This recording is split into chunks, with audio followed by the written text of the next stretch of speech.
Hey, I'm back. Another coronavirus stuck in the garage update. I haven't been getting as much stuff done as I wanted to do. I thought this would be a perfect time to work on the Blazer. But guess what?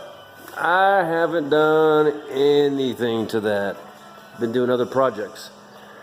So I took the time to do a little shop cleanup and work on this welder. So here's the deal. I got this welding cart. Used to hold my my Lincoln Weld Pack 125 or 120 or whatever it was. It was a 110 volt welder. Works great.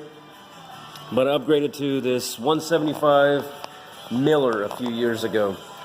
And ever since I bought this welder, I hated it. It never worked right. The wire would stick. The wire would stick in the tip. Would go and then it would, I don't know why, it would stick to the tip. I tried everything. Took it to the welding shop. They said, oh, it's fine, it's fine. I did everything. So I was about ready to throw it away.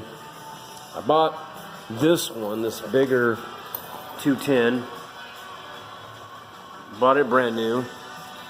And it works like a dream. That thing welds like butter. I can crank this thing up, and the simple thing with this one here is that you put it to 3 over here on your voltage. You set your wire speed to 30.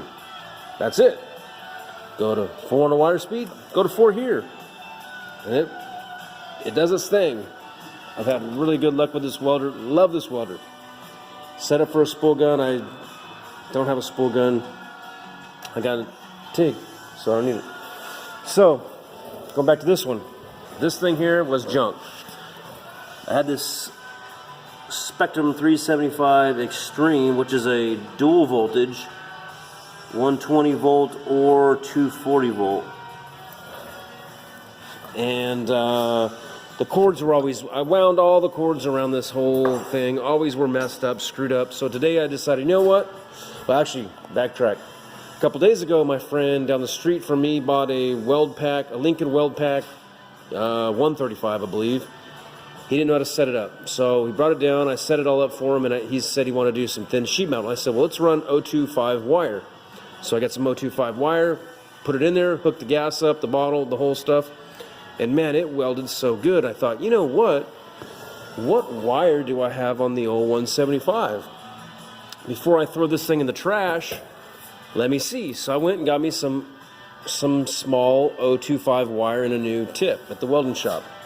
I put it in this machine and I set it according to what the panel says. So 4.5. I just welded some stuff. Matter of fact, I just welded these brackets because I made these brackets to hold these cables. I was so excited that this thing actually worked, so I made that to hold this on the cart. You can't really see the welds. I painted them up. Now there's kind of a decent weld. Anyway. This thing, I set it to 82 or whatever it said, 4.5, and it welded like a dream. So, if anybody has trouble with one of these Miller 175s, maybe it's only made for 025 wire, even though obviously I think you can even run up to, let's see here, we got this thing here, so I'm running in here, I think that was like, I set it 16 gauge, maybe it was 8th gauge, 4.5, 85 wire speed, worked like a dream. Here's the other problem I had with this machine. I was running 030 wire before, so when you start turning the power up, this does not work. Let's say you have it at 6 and you have wire speed at 70, right? Can you see that? 70, right? For 3/16 plate. When you move up to 1/4 inch plate, you crank it all the way to 10 and you only go up to 75 wire speed. It will not work.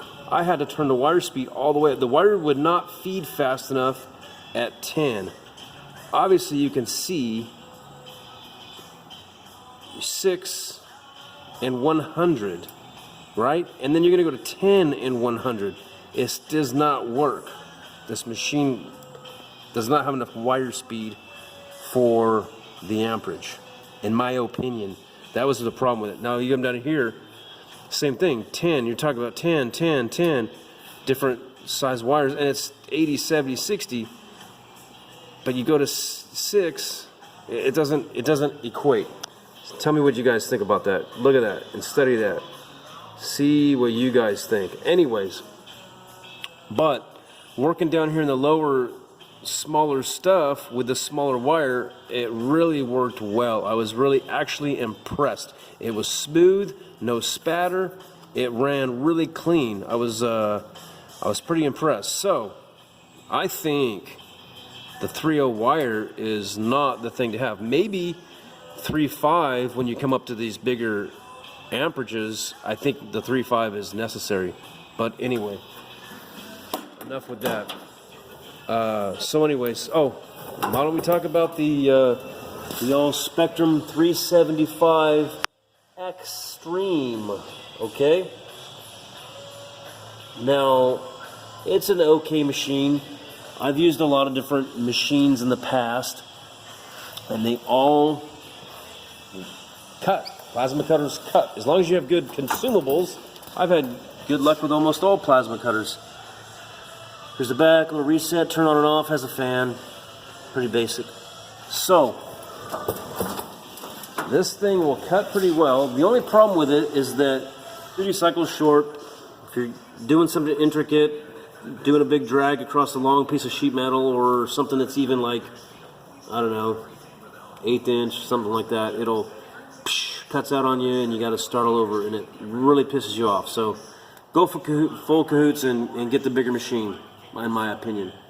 So, while we're here, let's talk about the old Miller-Matic Synchrowave 180 SD, which the SD just means I think that it has wheels. Anyway, I bought this machine years ago. It's pretty basic, simple. That's why I bought it, because I worked at a welding shop and we had machines that had 4,000 dials on it. And I didn't know how to set it up. I didn't know what was going on with it. I wanted something I could just set and weld and do my thing. This machine will do that. It's a good, smooth running machine, but these days there is better. There's a lot of TIG machines out. You can set crazy settings. You can make the thing weld a toilet seat if you want. But I'm not up on it. I just know how to use it, and that's about it. But that's that with that. Now, even this Miller-Matic, this old 210, they've got the new models now where it's like an auto set for the wire feed. I used one machine, just kind of messing around with it one time. It works great. Only thing I don't like about it is that you gotta set the type of material, this thickness, you gotta do all that. I like this one. I set it to 3, and I weld. I can weld anything with that and make a damn good weld. If I realize I need more heat, I go to that, and I do it some more. It's pretty simple. Or you can, turn this up a little bit to get it dialed in. But I don't know. I'm really happy with this machine, and I haven't found anything that I like better than that. But that's just my opinion. I'm not a know-it-all on welders, but I've welded a lot of stuff, and I stuck lots of metal together. But I'm really super stoked on my new mounts to wind up this corded mess.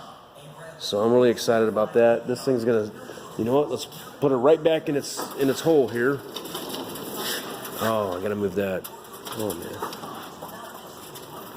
All right. Next thing, I'm gonna make a holder for this crap, so I don't have this laying around. But that is another video. I got another video. I've been waiting for these parts to come from a couple places I ordered some stuff from. I'm gonna organize a toolbox. I'm gonna make an amazing toolbox. So that's another. Thought I was going to be onto that by now, but I haven't got all my parts in yet. I think they keep emailing me saying they're shut down, they can't ship it. So I understand, but hopefully soon. See you guys again.